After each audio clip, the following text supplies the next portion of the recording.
Hello guys, welcome to all in my YouTube channel 100% study Sanju.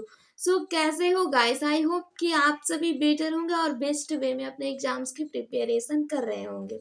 तो इस video में NCERT class 10th का chapter number first, उसमें भी एक्सरसाइज 1.1 का क्वेश्चन नंबर 2 इस वीडियो में हम लोग कंप्लीट करने वाले हैं। ओके, इसे अच्छे से समझने वाले हैं। तो देखिए, आप लोगों को स्क्रीन पर दिख रहा होगा क्वेश्चन नंबर 2। ओके, यहाँ पर क्वेश्चन नंबर 2 क्या दिया है? दर्शाइए कि कोई भी धनात्मक विषम पूर्णांक 6 क्यूब + 1 या 6 क्यूब + 3 या 6 क्यूब + 5 के रूप में होता है, जहाँ क्यू कोई पूर्णांक है। तो हमें यहाँ पर क्या करना है? दर्शाना है 6 क्यूब + 1 या 6 क्यूब + 3 या फिर 6 क्यूब + 5। ओके, तो पहले तो ये क्या दे रहा है, इसको देखने पर थोड़ा सा आप लोगों को पता चल रहा होगा क्या है। हम जानते हैं कि भाज्य बराबर भाजक गुने भागफल प्लस शेषफल होता है। कुछ उस टाइप का लग रहा है, तो यहाँ पर हम पहले डिवाइड कर लेते हैं। कोई भी सपोज लेट 7 ले लेते हैं, 7 या फिर 9 ही ले लेते हैं। ठीक है, क्लियर है ना? तो यहाँ से 9 तो डायरेक्ट ही कट जाएगा, यहाँ पर 7 लेते हैं। ओके, चलिए 7 ही लेंगे। यहाँ से अगर कटाए 2 से, देखिए तो 2 3 जा 6। ओके, एक शेष बच गया। ओके, तो ये हुआ गाइस। अब इसमें हम क्या कह सकते हैं कि ये देखिए, इसको अगर हम ए मान ले, इस वाले को ए मान ले और इसे बी मान ले। वैसे तो हम जानते हैं कि ये हमारा भाज्य है, ये भाजक भागफल और ये है शेषफल, है ना? बट इसको हम सपोज मान ले कि ये ए है और इसे बी मान ले।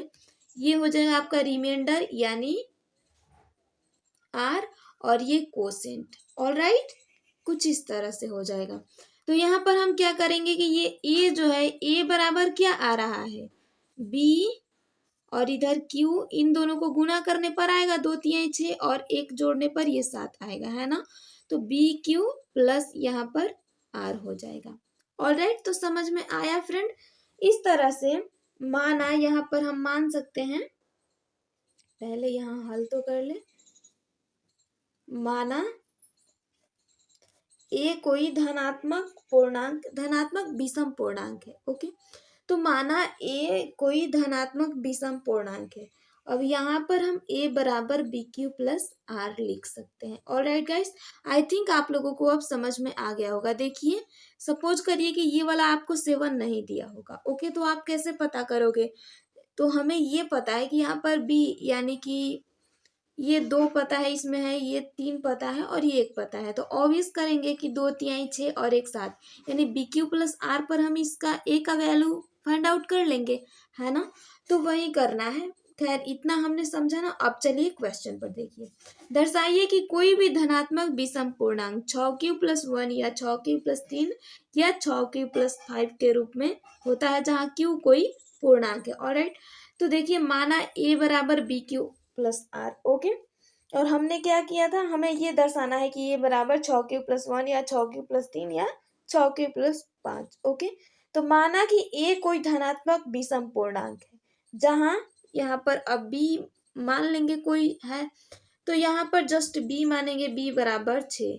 ओके, अब इसे ध्यान में मत रखिएगा कि b बराबर हमने 2 माना है। ऑलराइट, इसको हमें अब ध्यान में नहीं रखना है, क्योंकि b बराबर 6 यहाँ पर 6 क्यूब + r के रूप में दिया है, इस वजह से हम 6 रख रहे हैं। ऑलराइट गाइस, तो चलिए। ओके, जब हम 6 से a को विभाजित करते हैं तो शेषफल क्रमशः क्या आ सकते हैं, हमें ये पता करना होगा। तो चलिए यहाँ पर पता कर लेते हैं। देखिए, कोई भी संख्या हो, जब वो संख्या हो तो उससे एक कम ही आएगा शेषफल। यानी यहाँ पर b बराबर हमने 6 माना। ओके, तो हमारा रिमाइंडर क्या आएगा? ऑब्वियस इससे कम आएगा, या तो 0 आएगा, 1 आएगा, 2 आएगा, 3 आएगा, 4 आएगा या 5 आएगा। 6 का 6 पूरा शेष नहीं आ सकता। ओके, ये तो क्लियर होगा आप लोगों को भी। अगर क्लियर नहीं है तो यहाँ पर क्लियर हो जाना चाहिए। ओके, चलिए, तो ये हुआ।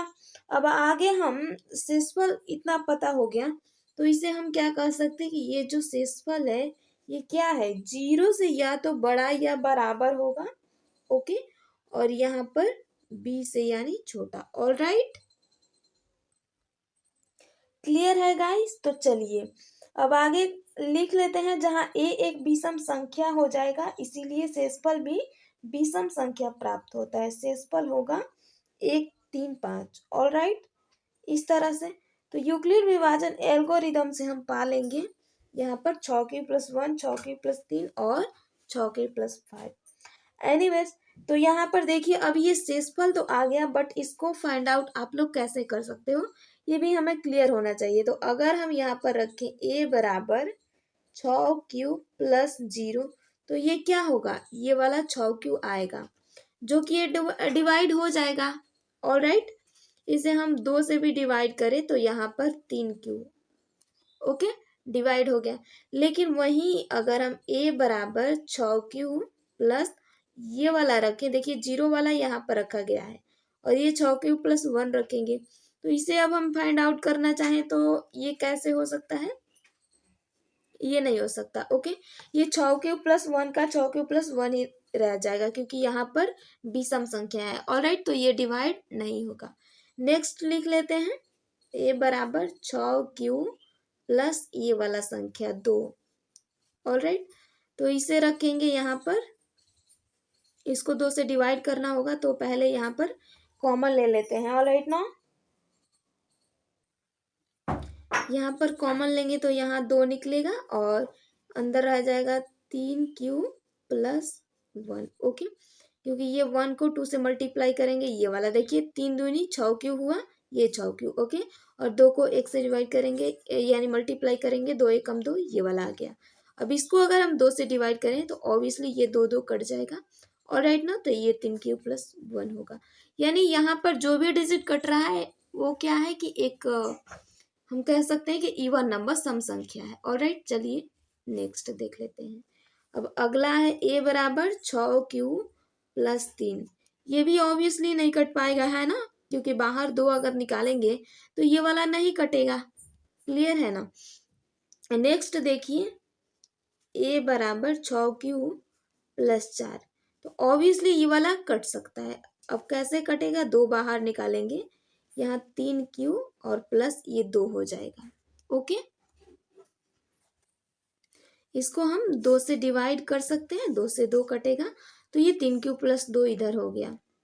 ऑलराइट, नेक्स्ट अब एक बचा 6³ + 5। ओके, तो यहाँ पर अगर इसे देखें तो ये भी नहीं कट सकता, क्योंकि यहाँ पर 5 है। ओके, यहाँ देखिए अगर 6 होता तो ऑब्वियस कह सकते हैं कि कट जाता। ओके, एक इवन नंबर होता, बट ये क्या है, एक ओड नंबर। ये आपका ओड नंबर है, ये वाला रहा ओड नंबर, और ये रहा ओड नंबर। ये वाला क्या है, इवन है। ऑलराइट, जो भी कट जा रहा है इवन नंबर है। तो गाइस हम अब कह सकते हैं इसे कि ये जो है इसे हम 6³ + 1 या 6³ + 3 या 6³ + 5 के रूप में लिख सकते हैं यूक्लिड विभाजन एल्गोरिदम से। ओके, आई थॉट कि आप लोगों को क्लियर हो गया होगा। ओके, चलिए तो ये रहा आपका सॉल्यूशन। अगर कोई भी डाउट हो, क्वेरीज हो, तो आप लोग बेझिझक कमेंट बॉक्स में लिख सकते हैं। ओके।